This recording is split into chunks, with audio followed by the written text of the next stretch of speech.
मी जर खोटा बोलीत असाल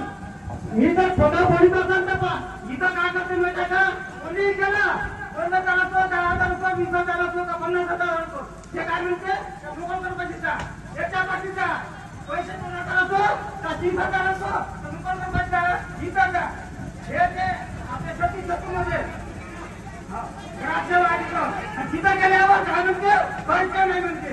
हे का हे काय ना स्वतःच्या बापाची काम असते, स्वतःच्या बापाची काम असते. याच्यावर तुम्ही करा. या बँकेनं जर दुरुस्त केले नाही तर सगळे खाते काढून टाकावे. उद्यापासून हे काही खातं ठेवायचं नाही. या तुम्ही जर आता होड करून ठेवले तुम्ही पंडित बांधून घेऊन जाईल तुम्हाला. होड ठेवायचं नाही.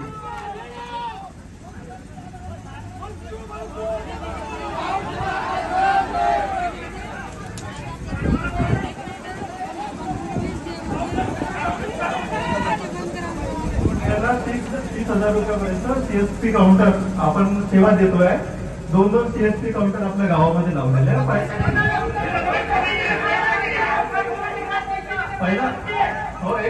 पहिला प्राधान्य आपण सीएसपी काउंटरला देतो. ते नाही राहिलं तर आपण आपल्याकडे काय देणं चालूच आहे आपल्याकडे.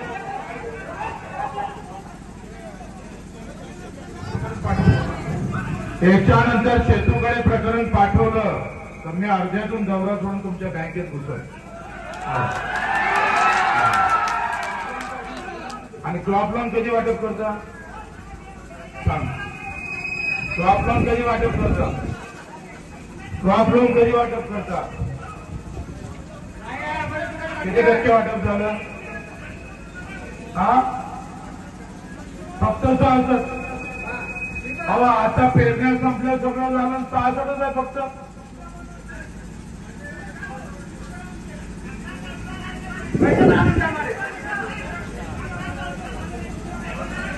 शासनाच्या अनुदानातले पैसे कापता येणार नाही, होड करता येणार नाही. 80% नाही. कुणालाही तुम्हाला कट करता येणार नाही. रिझर्व्ह बँकेचं सर्क्युलर आहे आणि ते असताना जर तुम्ही कट केलं एकतर पीक विमा असेल, नुकसान भरपाई असेल, घरकुलाचे पैसे असेल, संजय गांधीचे पैसे येणं जर अटकवले तर तुम्ही आणि मी आहे मग मी सोडणार नाही.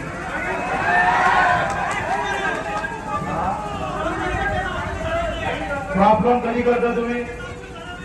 ठाणेदार कोण आहे इथं? ठाणेदार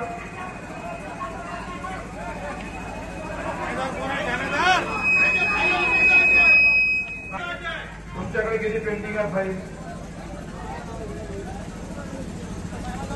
नवीन नवीन नवीन नवीन ते यांच्या बांधणी जास्त आहे. तहसीलदाराने रिपोर्ट करा कारण क्रॉप लोन अजून वाटप केलं नाही आणि बरेच खाते होल्ड केलेले आहे आणि उठलं सुटलं का शेतूकडे पाठवते. त्याची काही गरज नाहीये. कुठली बँक पाठवत नाही. त्याच्यानंतर तुम्ही त्यांना समज द्या. मी हे तर फक्त म्हणतो हे ऐकाने स्वतःच्या बापाची काम समजते.